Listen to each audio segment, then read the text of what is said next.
নমস্কার, আমি রাজ। আপনারা দেখছেন খবর 24 ঘন্টা।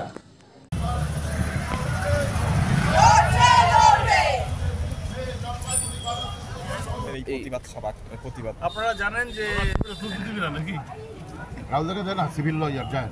জানেন যে ভারত সরকার আমাদের যেটা মূল আইন Indian penal code, criminal procedure code এবং ইন্ডিয়ান এভিডেন্স অ্যাক্ট, এই তিনটা আইনের আমূল পরিবর্তন এনেছেন।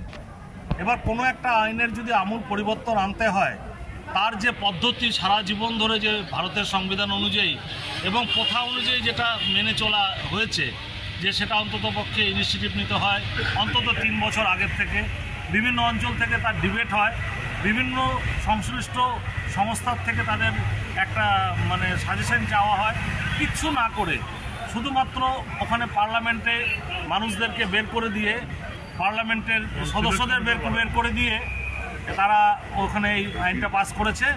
এই আইন পাসের বিরুদ্ধে আমরা পশ্চিমবঙ্গ রাজ্য বার কাউন্সিল আমরা একটা রেজুলেশন নিয়েছি যে 1 তারিখ থেকে এই যেটাকে চালু করার জন্য একটা কাট আউট ডেট দেওয়া হয়েছিল, সেটাকে বন্ধ রাখার জন্য।